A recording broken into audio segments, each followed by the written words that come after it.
Olá, gente, tudo bem? Professora Cristiane para as questões 50, 51 e 52. Na questão 50, nós temos quantos números ímpares de dois algarismos podemos formar com os algarismos da questão anterior. Presumo que a questão anterior seja a questão 47, que é ela quem traz aqui os algarismos 3, né? 4, 6, 7, 8 e 9. Então, eu quero formar um número de dois algarismos, tá? E só que a única necessidade é que eles sejam ímpares. Então, se eles são algarismos ímpares, ou vai terminar em 3, ou em 7, ou em 9. Então, eu tenho três possibilidades aqui, ó, para escolher, né? Pronto. Agora, como a questão não fala em algarismos diferentes, né? Não fala que não pode repetir e etc., só fala que precisa ser ímpar, então eu tenho 6 algarismos aqui para escolher, para ser da casa das dezenas. Então, pelo princípio fundamental da contagem, nós temos 6 vezes 3, 18. Então, são 18 números ímpares que podemos formar com esses algarismos aí. Alternativa B. Agora vamos para 51. André comprou uma máquina por 20 mil reais. Só que ele deu uma entrada de 11 mil reais. Bem, se ele comprou essa máquina e deu uma entrada, né, de pronto, de 11 mil, sobra 9 mil reais para ele pagar. Mas ele vai pagar após 60 dias. Então, após 2 meses, ele vai pagar. Vou escrever assim: após 2 meses, ele vai pagar mais 11 mil reais. Então, houve um juro aí, né? Juro de 2 mil. Concorda? Porque 9 mais 2 dá 11, né? Então, houve um juro aí de 9 mil reais. Ele pergunta qual a taxa de juros mensal cobrado nessa operação. Juros simples. Eu posso fazer essa questão por regra de 3. Ó, 9 mil reais era tudo que ele devia. 100%. Né? Que é o dinheiro. Que é a porcentagem. Tá?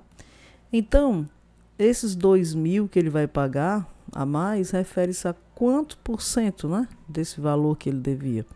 Então, basta que eu faça uma divisão aqui. Vai ficar 2 mil, acrescidos aqui de 2 zeros, dividido por 9 mil. Posso cancelar esses 3 zeros com esse e dividir 200 por 9, que vai dar 22,2%. Mas não é a resposta, porque isso aqui refere-se aos 2 meses, né? E ele não quer saber disso, ele quer saber mensal. Então, basta que eu tome 22,2 e divida por 2. Então, eu vou ter uma taxa aí de 11,1%. E a alternativa correta é o item C, tá? Então, aqui está a resposta. Agora, nós vamos para a questão de regra de 3. Diz o seguinte: em uma fábrica de tratores, trabalhando 8 horas por dia, né? Os 2.500 funcionários produzem 500 tratores em 30 dias. Quantos dias serão necessários para que 1.200 funcionários produzam 450 tratores, trabalhando 10 horas por dia? Então, a gente tem o seguinte: a gente tem aqui os funcionários, a gente tem hora por dia trabalhada, né? A gente tem os tratores e tem os dias. Então, substituindo aqui, são 2.500 funcionários que trabalham 8 horas por dia, produzem 500 tratores em 30 dias. Depois diminuiu para 1.200 funcionários, aumentou aqui o número de horas que eles vão trabalhar por dia, diminuiu a produção, né, de tratores. Eu quero saber em quantos dias isso vai acontecer. A gente sabe que nós temos aí 4 grandezas, mas a gente pode trabalhar só com 3, tá? A gente pode transformar aqui, ó, hora por dia e dia em horas. Basta fazer o seguinte, ó, multiplicar, né? Repara, nós temos aqui 2.500 funcionários, os 1.200, né? Nós temos aqui os tratores, 500, nós temos 450, e ainda nós temos aqui